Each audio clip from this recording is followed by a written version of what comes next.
We are in 1 Kings, and we are going through the Kings, and with the death of Solomon in the passages, the Kings, I'm going to briefly go through some of this, but we're not going to read a lot of the passages. You can read 1 Kings on your own. It does get a little confusing. That's why I gave you the Kings list to help you distinguish all the different kings that are out there. So and you're going to want this list for the next few weeks. If you're listening online, just go online and type up Kings of Israel and Judah, and there's a list you can see online. There's 100 different lists. But you're going to want this list with you for the next few weeks because this will help make things easier as we start talking about all the different names and some of them really briefly, some of them in length. And so you'll want this as we go through things. So please bring it back so I don't print out new ones every week.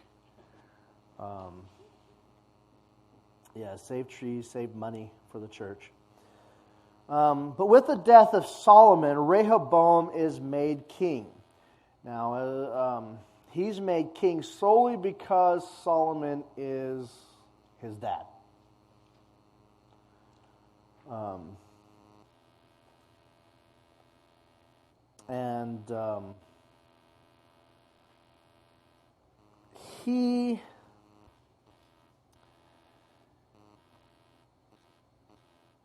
He inherits a mess. Let's be honest with you. Remember Solomon, who was wise, but did make some mistakes. We talked last week about some of the problems that rose because of his bureaucracy. Like bureaucracy arose, and they had that forced labor that arose, and taxation, and all these things that come up. And it had the women problem, with all the false religions that are coming in, and because of the women problem, and we got these issues going on, and Rehoboam really inherits all this. Now, when he inherits, when his father died, he inherits his father's harem as well,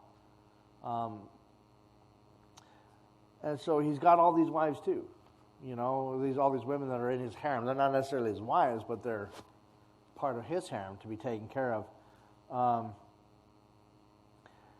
Now, when Jeroboam, 1 Kings, let's go to chapter 12. 1 Kings chapter 12. I'll read just a section of that because that's really where Rehoboam gets interesting. Then Rehoboam went to Shechem, for all Israel had gone to Shechem to make him king. When Jeroboam, son of Nebat, heard about it, he stayed in Egypt where he had fled from King Solomon's presence. Jeroboam stayed in Egypt, but they summoned him, and Jeroboam and the whole assembly of Israel came and spoke to Rehoboam. Your father made our yoke harsh. You therefore lighten your father's harsh service and the heavy yoke put upon us, and we will serve you. He said, they come to him and says, hey, you've got this opportunity here. You want to earn our service, our dedication. You need to lighten up some of this taxation and heavy corvée. Remember that word corvée, that forced labor that your fathers put upon us to do all these building projects that his father did. And so he says, go away for 3 days and return to me. So the people left, and Rehoboam consulted the elders in the service of his father when he was alive. He said, how do you respond? They said, today, if you will be a servant to the people and serve them, they will respond in kind by speaking kind words. So if you do what they say, they're going to serve you. They're going to dedicate their hearts to you. But he rejects the advice of the elders and consults the young men who had grown up with him. He says, what message do you have to advise me? Lighten the load of those young men who had grown up with him. Remember, these are people that had grown up in the court. We would call them spoiled brats.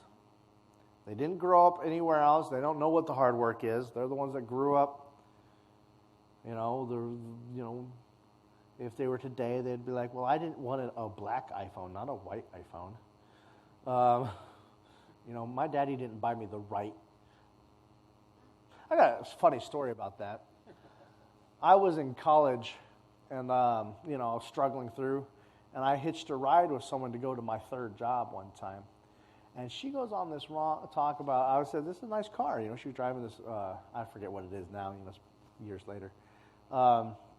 This is a nice car. She said, I'm mad at my dad. I said, well, why? Because I wanted the new one, and this is the old model. And I thought, you might be a little spoiled. That's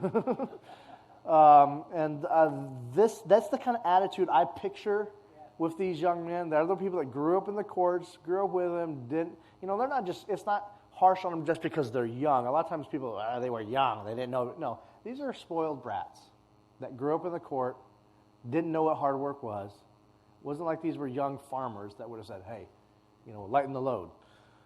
These are just spoiled brats. And they tell him, because that's why it says the young men who had grown up with him told us, your father made our yoke heavy, but you lighten us. They say, tell them, my little finger is thicker than my father's waist.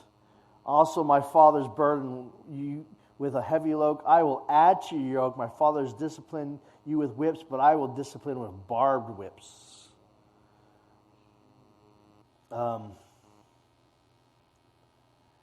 And they come back, and he says exactly what these young brats say, and it also is very clear that the king did not listen to the people because this turn of events came from the Lord to carry out his word, which the Lord had spoken through Ahijah to Jeroboam. When all of Israel saw that the king had not listened to them, people says, what portion do we have in David? We have no inheritance in the son of Jesse. Israel, return to your tents. David, now look at your own house.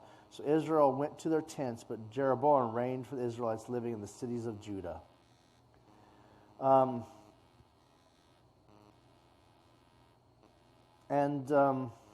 he doesn't listen to them. Doesn't lie to them, and the northern tribes. I put a map on the wall. The northern tribes, led by Jeroboam, will revolt. This section here from the southern section. Rehoboam will control this section. Jeroboam will control this section over here. Rehoboam actually barely escapes in his chariot in the revolt. And from this time until his collapse, the nation is divided. It will never be united again until, well, I don't know. People even argue whether it's united today. But the idea is that it was never divided up until the time it was destroyed.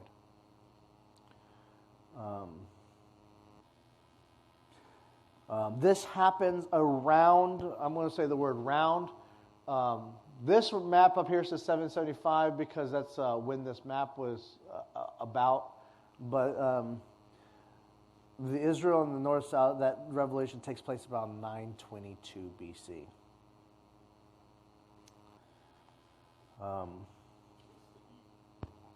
What, BCE? Before Christian era. CE would be Christian era.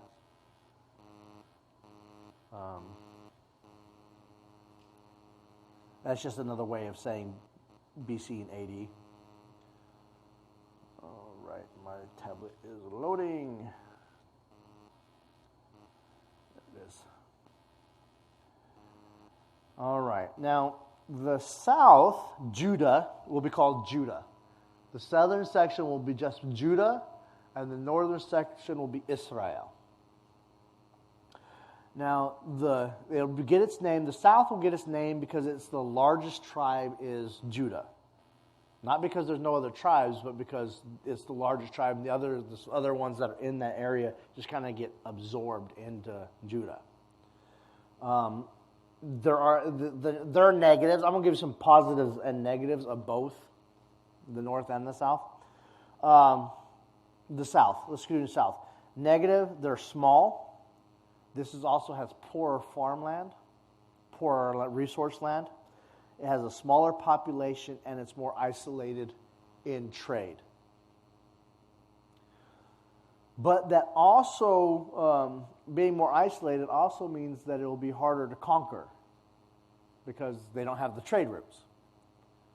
Positives in this, obviously being isolated has its advantages, but one of the big advantages for the southern kingdom is this right here. Jerusalem is in the south. Jerusalem's in the south. So they have the temple, the ark supposedly, whether that was taken by Queen Sheba or not. So they have the temple, and so they have the political and religious center for the people. That will not go away just because there's a revolt. People from the north will travel down to Jerusalem. So it's an important city. And also the southern section are going to follow the Davidic line. They're going to follow the king of David, the line of David. So they're going to have a more stable government. This is where Rehoboam is at. He is down here from the Davidic line. They're going to keep following the Davidic line. So as you look at the kings of Judah on that list that I gave you, those are all people that are in the Davidic line. Those are all people directly related to, now, bad or good, they're all part of the line of David. The kings of Israel are not going to follow the Davidic line. The largest tribe of Israel is actually going to be Ephraim. Because of the northern section's trade routes, they're actually going to be primed for takeover. We're going to see them under attack a lot more often, and they're going to fall first. They're going to follow the line of Saul. Election will be by the prophets. The prophets will elect a new king. So we're going to see a lot more a government that's not as stable. Let me put it that way. You want to have a new king in the north? Well, just kill the old one and have a prophet name someone else. So you're not going to have as stable of a government.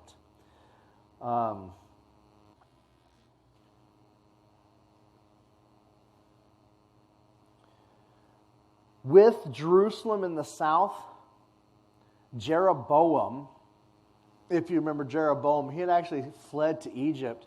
He's going to do something that we refer to as the sin of Jeroboam.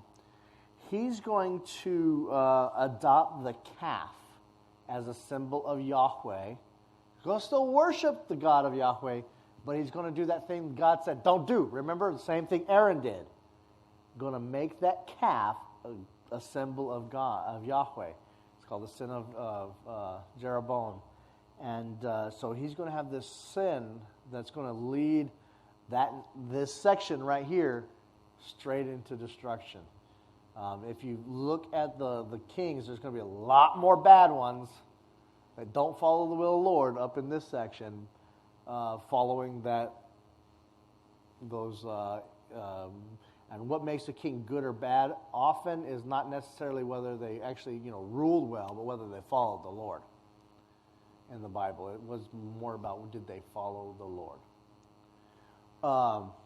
And the north, they're going to have this symbol. And part of the reason he did that is because Jerusalem's in the south, so he's trying to center the worship in the north. And it's a mistake. It's against the Lord's things. Now, they do have a lot more positive. They do have some big positives as well in the north. They have a stronger economy, better land, better trade, larger population, major roads. Of course, that also means that people want to take over that land because it's got prime land. So it's going to cause some problems as well. But it does have the land that people are looking for. It's going to make life easier in times when they're not being attacked.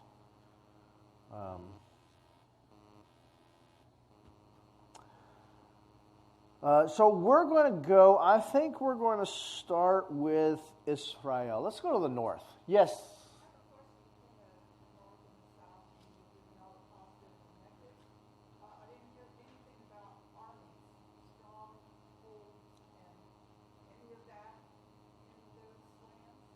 Armies.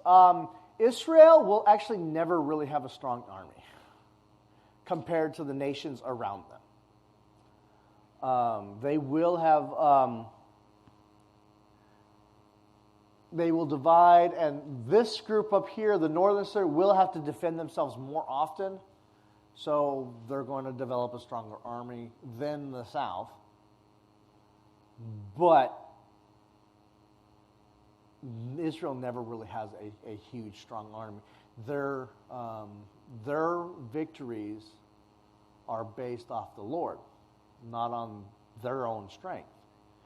And so the nations around them, like Mesopotamia, Egypt, who often have to go through this land to get to each other, and they will often, the Hittites, they're all these different groups, Moabites, these are all these different groups, will fight against each other. The Hittites are one of the big ones.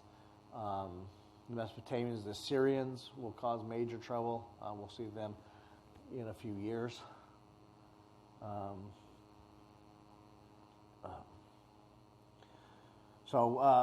Army-wise, I chose to leave it out because they both kind of aren't good. All right, let's go to the kings of Israel. I'm going to focus on kings of Israel first, then we're going to backtrack. Time-wise, I'm going to go through Israel, and then I'm going to backtrack, because I can't go like king by king because the years just don't match up. So I'm going to choose to stay in the north for a while, and then we're going to backtrack to the south. All right. So Jeroboam. Jeroboam, we already said his sin led to, they revolted, but the sin leads to him being a bad king. And he rules for 22 years. Now, if you look at the years of reign in Israel, the northern tribe, you're going to see those kings flip by. I mean, because you just killed the next one off. So, and we don't have a lot about some of these kings. They don't focus on a lot of these kings. So if you read through the kings, it kind of like, that's why I say it gets confusing if you don't make a list. Like Nadab.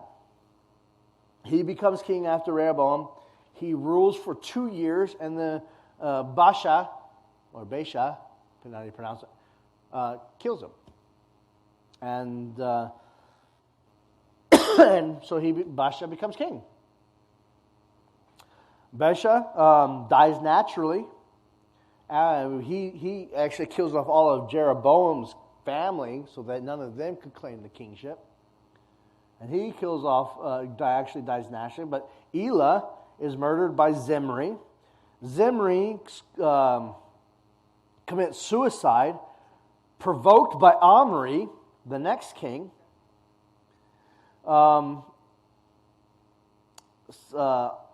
Zimri sets his palace on fire. And he only reigns for 7 days. I mean, yeah. Now, the only thing he managed to do was kill all of Baasha's family. So none of them could claim the throne. Omri,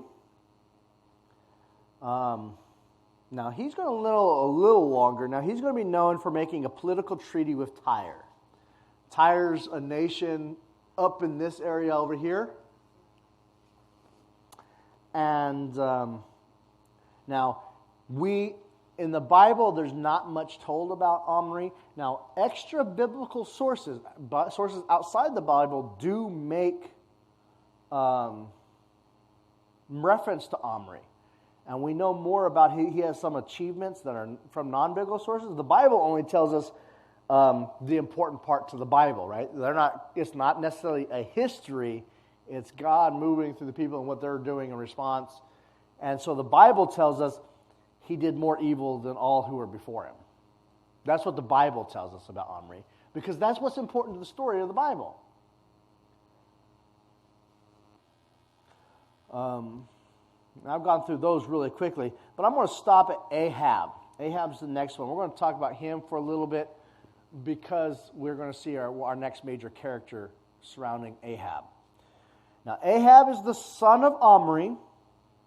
And the Bible tells us that he's worse than his father. If his father did worse than all who were before him, he's more evil than all who's before him, and then Ahab is worse than that. Now, Ahab is one of the things that he's majorly known for is he marries Jezebel. Now, you might have heard the name Jezebel before. Jezebel is a woman who is a worshiper of Baal, and Ahab worships her gods, the Canaanite gods. He'll build altars to Baal all throughout Israel, that northern kingdom, on the high mountains. He made idols to represent Asherah. Asherah is Baal's mistress. She has another name in Canaan, in the Canaanite religion, but it's Asherah in the Bible. By the time of Isaiah, Asherah has become Yahweh's wife, because they combine Baal and Yahshua, and in their heads they combine Baal and Yahweh, and that's part of the religion. And so, does God have a queen? Well, yes. By the time Israel, he has a queen. It's not biblical. It's not right. It's part of what leads to their downfall. But they had synchronized. That's that word, synchronized. You mash two things together, two religions together. And so Asherah becomes Yahweh's mistress. So anyways, Asherah is actually Baal's worship, and we will see Asherah poles being part, and that mentions that several times in the scriptures. And there are places to worship this fertility goddess, Asherah. Ahab is also known to give approval to human sacrifice as part of worship. You can read about that in chapter 16, verse 31 through 34. Now, if you look outside of the Bible, because remember, the Bible has got a focus and it's telling a story. Now, some of the things that the world thinks are important, the Bible just leaves out. Now, we have extra biblical sources that are outside the Bible that speak of Ahab being the greatest builder between Solomon and Herod in Israel. So apparently Ahab does a lot of building. Now, one of the things that do give him the ability to rule so long and to, he rules for 21 years, and to build so much is he will actually have a treaty with the south. By the time of Ahab, Jehoshaphat is the king of Israel, and he'll have a treaty with them, so they're not at war with each other at that time. Now, as we sit there with Ahab, I'm going to pause. Remember, we're still at Ahab. That's where we're at timeline-wise. We're going to go to this man right here. Elijah. Now, this is one of those people you should know. Elijah is the second greatest prophet in the Old Testament. Who can tell me the first greatest prophet in the Old Testament?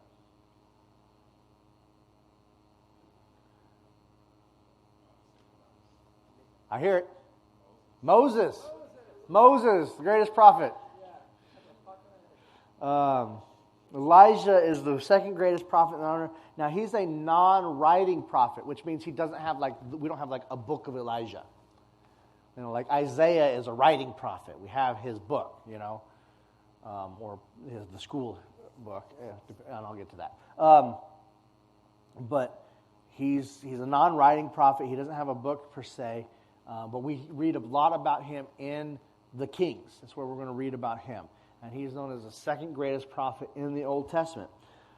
He is known as being a true spokesman for God.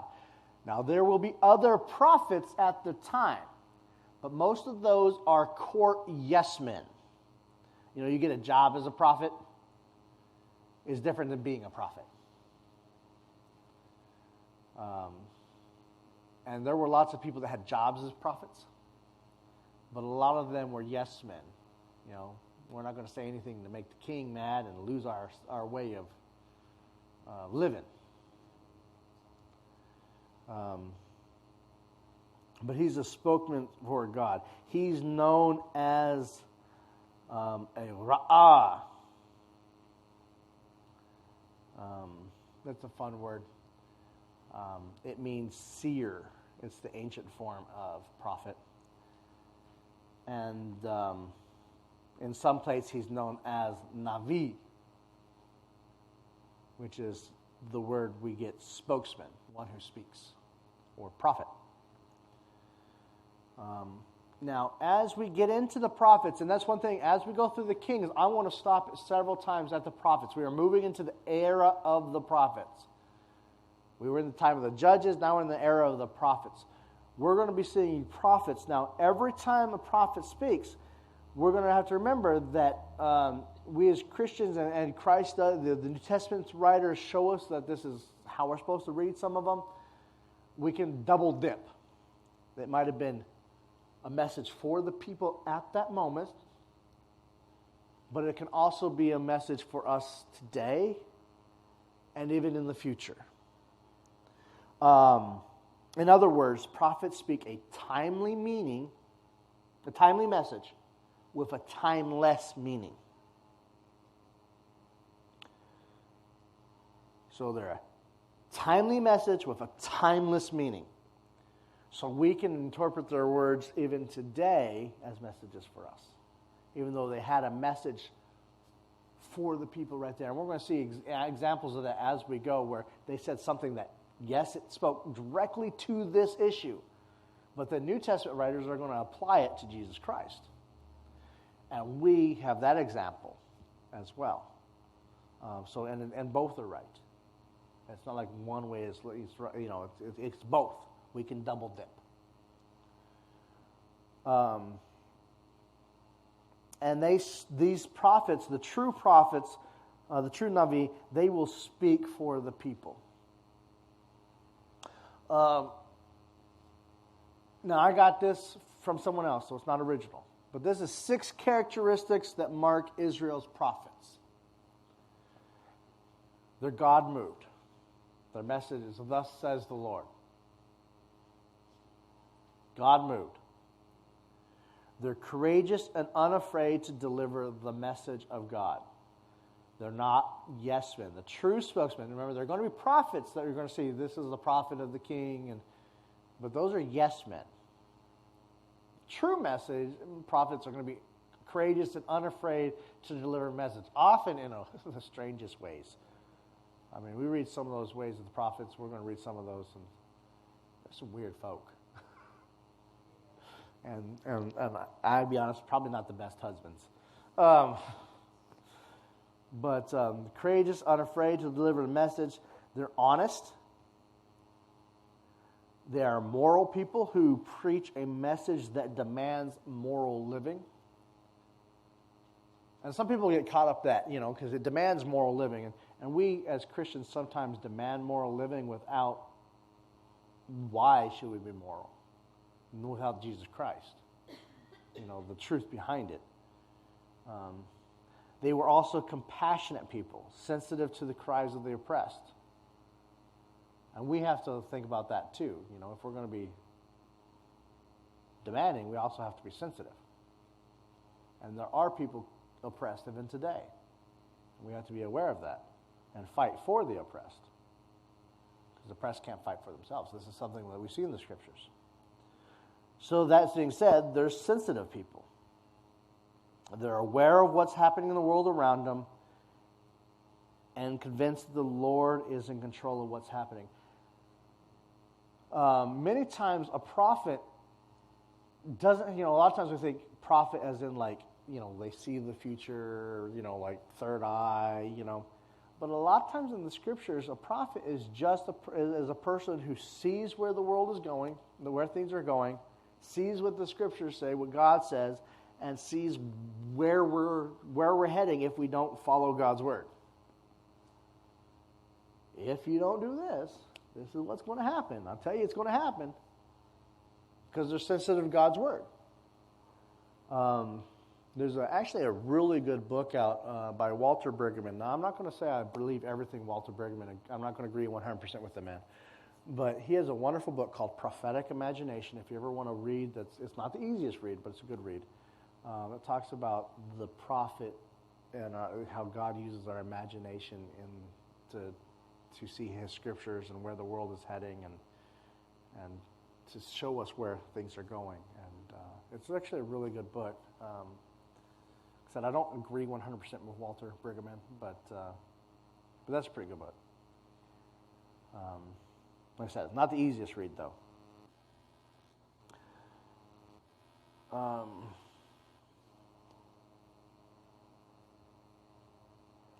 All right. I'm sorry. Did everyone who needed that get that? Okay. You're almost done. Okay. I know. I go a little too fast sometimes. No. So good. While we're thinking about that, if you're done, go ahead and flip to 1 Kings 17. That's where we're going to go next. 1 Kings 17.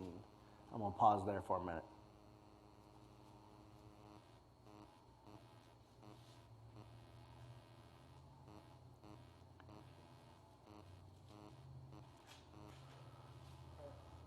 All right.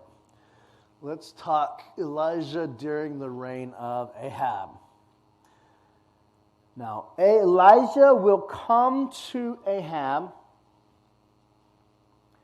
and give an oracle.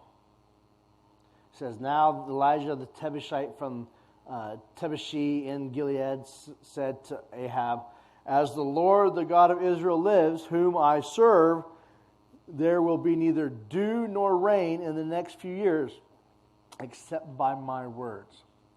God has given them the ability to say, you tell them there's not going to be rain until I say there's going to be rain. Not even dew. That means not even moisture in the air. There's not even humidity. That's kind of scary. Now, the point of this, now it may seem cruel to us, take away water, but Baal that they're turning to, in the Canaanite religion, he is the storm god. He's supposed to bring the rains. And God's saying, Baal can't do anything. I'm in control of this. Baal may be there, but I'm the God of Israel. And if I say there's no rain, the storm god can't do nothing. And so the storm god's being challenged. And in their minds, it would have been a very real battle amongst the gods for the hearts of the people. Elijah will go to the Transjordan area to flee from Ahab after saying this. Because the messenger is often killed. And when the drought begins, it devastates the nation. He even travels to Phoenicia. Elijah will travel to Phoenicia, and there he will stay with a widow and her son. Verse 8. Then the word of the Lord came to him, get up and go to Zarephath that belongs to Shidon and stay there. Look, I've commanded a woman who is a widow to provide for you there.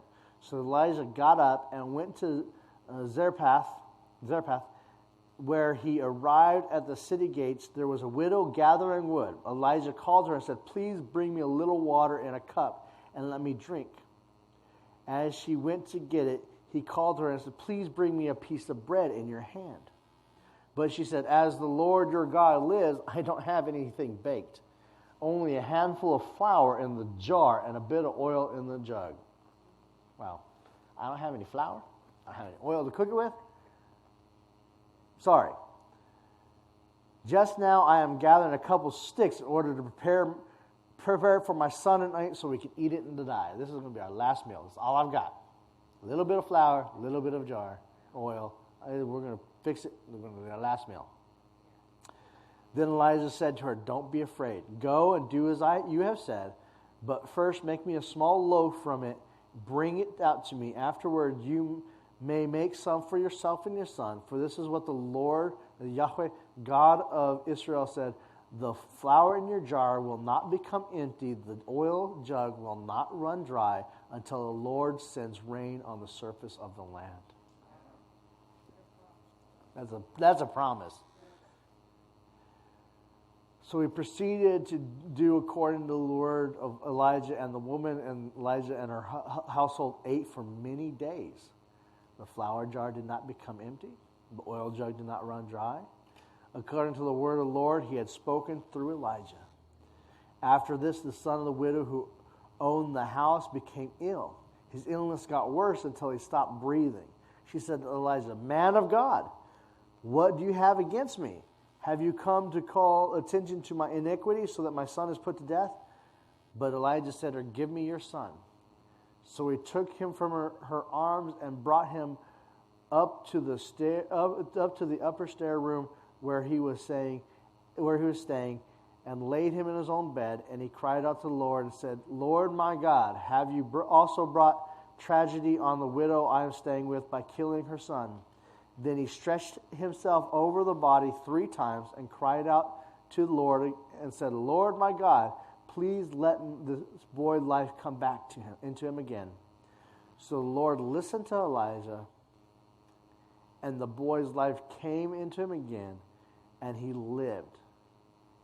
And then Elijah took the boy and brought him down from the upstairs room and gave him to his mother. And Elijah says, look, your son is alive. Then the woman said to Elijah, now I know you are a man of God, and Yahweh's words from your mouth are true.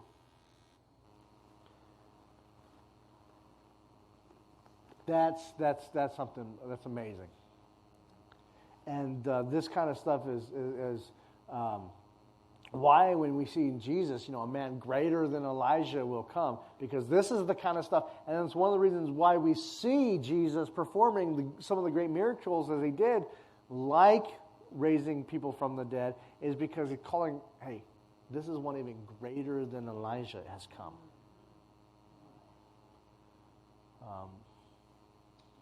So that's one thing that we will see, that he's greater than Elijah.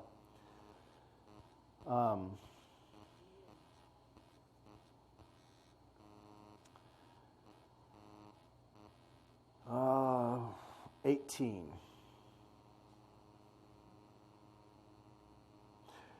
After a long time, the word of the Lord came to Elijah in the 3rd year. Go and present yourself to Ahab. I will send rain on the surface of the land. So Elijah went and presented himself to Ahab. So on his word, says, your storm god ain't got nothing. I survived by, not running out of food, and now it's time. It'll rain.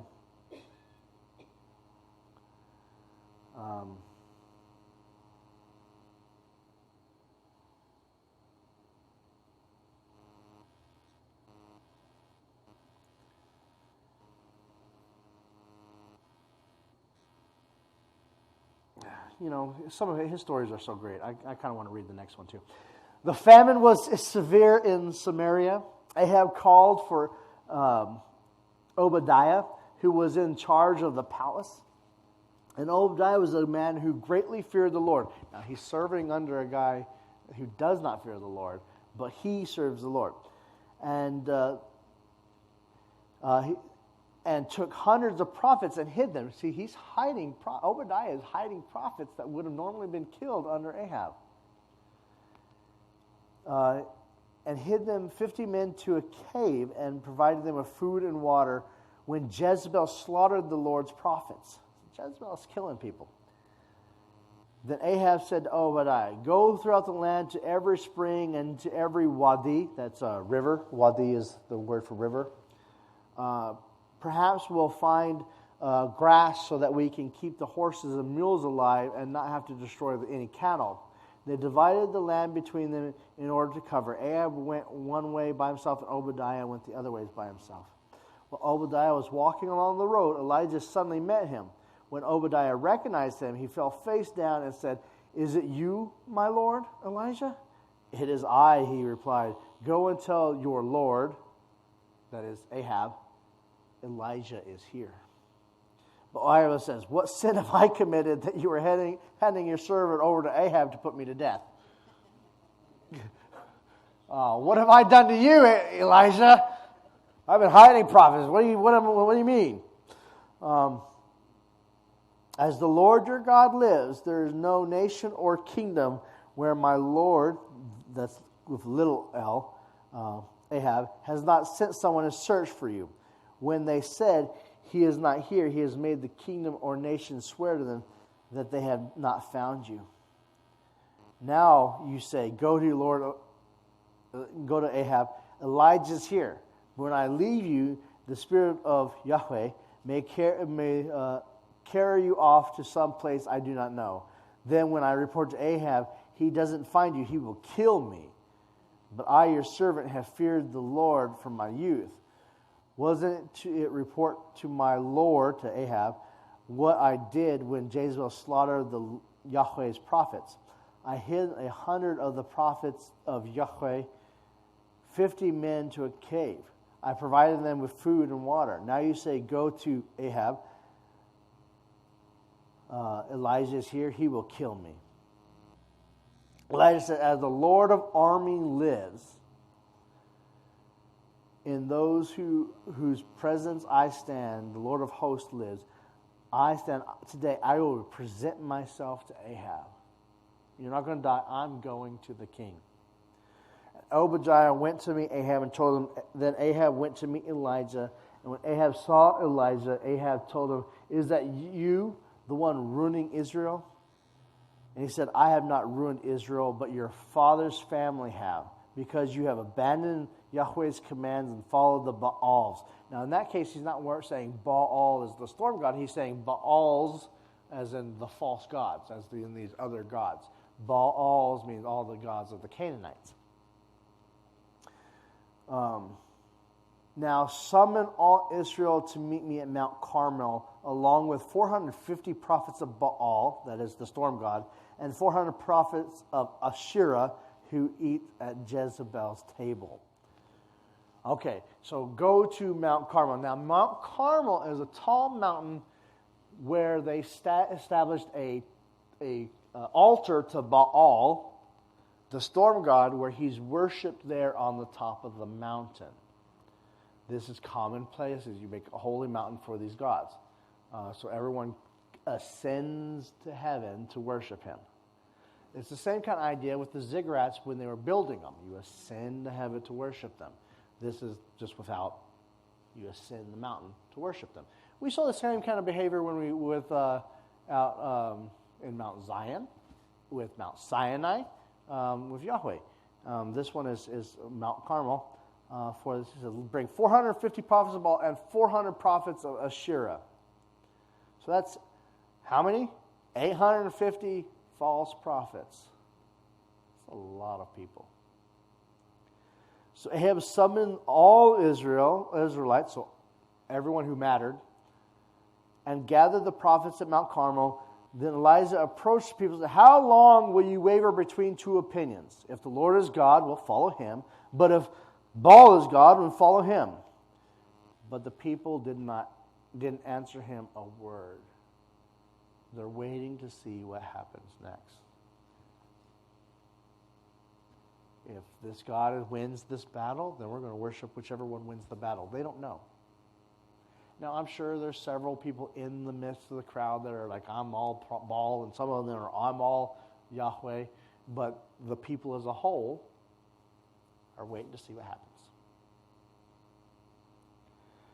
And then Elijah said, I am the only remaining prophet of the Lord. But we know this is actually not true because there are prophets hidden.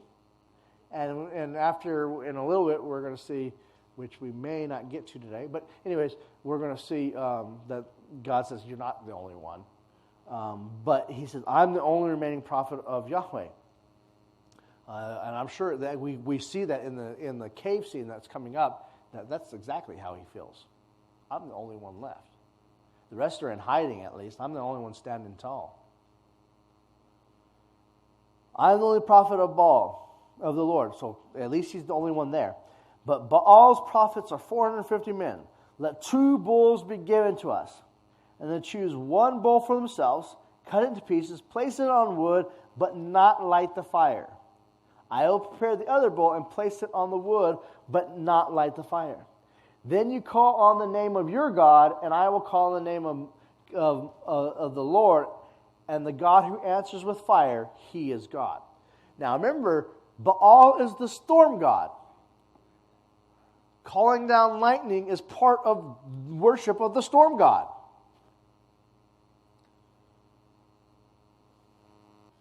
All the people answered, that's fine. All right, we're going to see who wins this battle. That's the one we're going to worship. Then Elisha said to the prophets Baal, since you are numerous, choose for yourself 1 bull and prepare it first.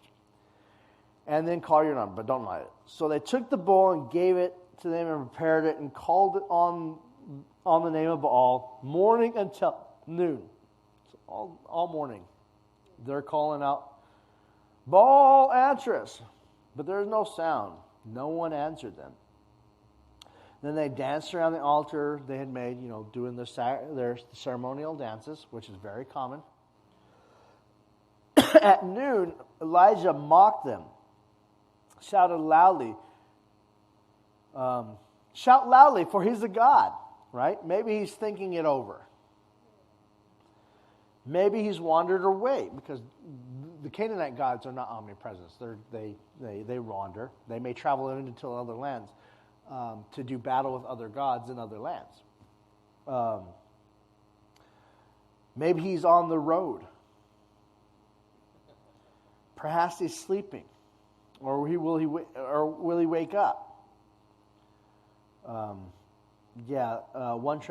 translate that as maybe he's even on the bathroom. But the idea is, maybe he's traveled away. Maybe he's deeply thinking. Maybe he's using the toilet. He can't hear you. He's busy.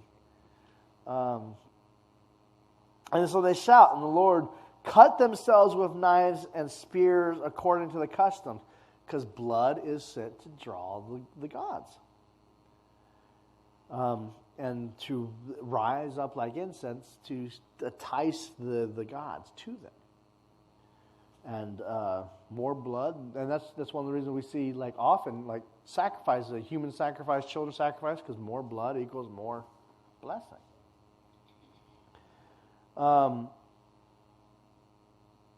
So blood gushed over them. All afternoon they kept raving until offering of the evening sacrifice. But there was no sound. No one answered, and no one paid attention. Then Elijah said to the people, come near me. So all the people approached. So everyone who mattered approached. And he repaired the Lord's altar that had been torn down, because they had torn down the Lord's altar to build the Baal's altar. So he repairs that altar.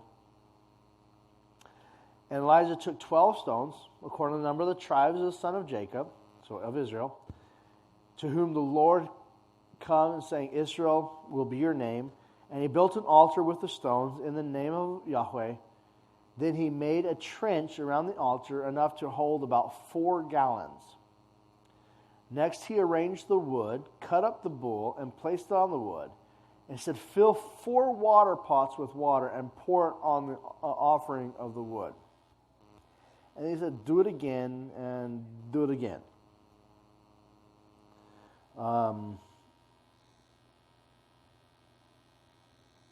So 3 large ones. These are probably jars that they use for cleansing. The same kind of jars that Jesus very well may have been the same kind of jars that Jesus turned to water into wine. So these are not small jars, pretty big jars. And the point of this is that wet wood does not start on fire.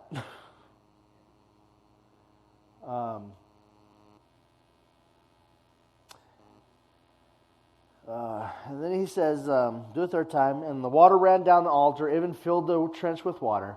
At the time for the offering of the evening sacrifice, the prophet Elijah approached the altar and said, Lord, God of Abraham, Isaac, and Israel, today let it be known that you are God in Israel, and I am your servant, and that your word, I have done all these things. Answer me, Yahweh, answer me, so that the Lord will know that you, the Lord, are God, and that you have turned their hearts back.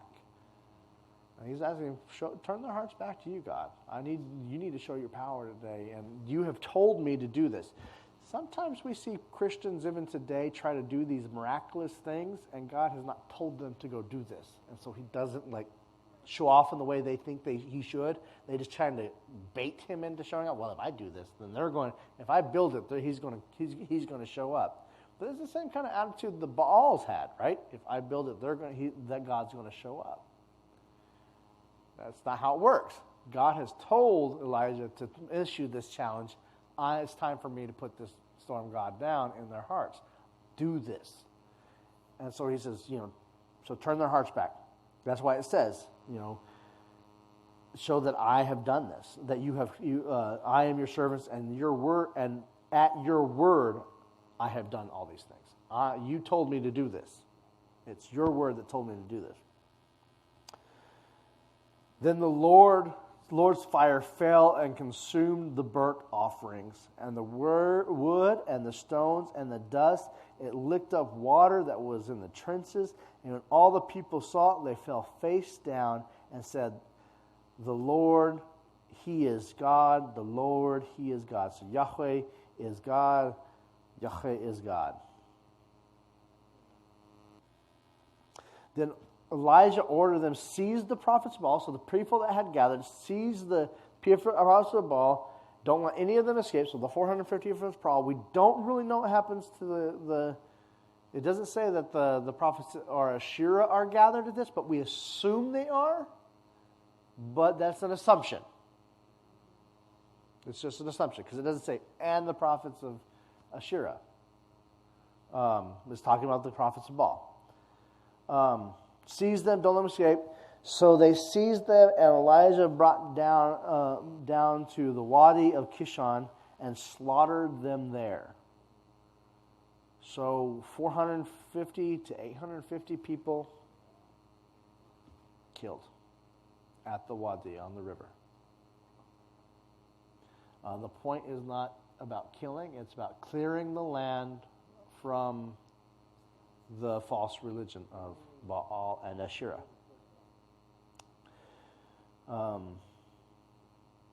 He says, go up and eat and drink, for there is a sound of rainstorm. So Ahab went to eat and drink, but Elijah went up to the summit of Carmel. He bent down to the ground and put his face between his knees and said to the servant, go up and look towards the seas. So he went and looked to the seas, and there is nothing. 7 times Elijah said, go back. On the 7th time, now 7 is an important number in the scriptures. I don't really have time to do it in this set of series I'm doing, but pay attention to 7 in the scriptures.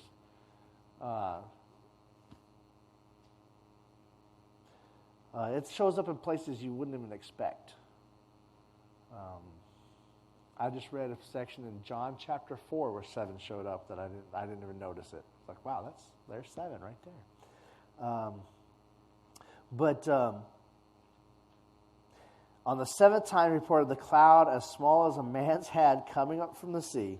And Elijah said, go until Ahab, get your chariot ready and go down so the rain does not stop you. A little while later, the sky grew dark with clouds and winds, and there was a downpour. So Ahab got in the chariot and went to Jezreel.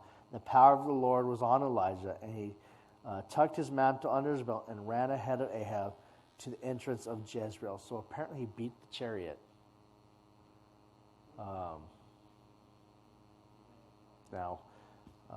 Yeah. So Now, some people will say that this is lightning that God sent down. Some say there was some kind of, the water contained some petroleum gas that caught on fire. And whatever way that God did it, God did it.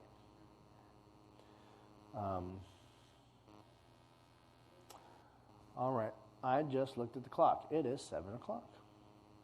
So we will pick up with 1 King 19.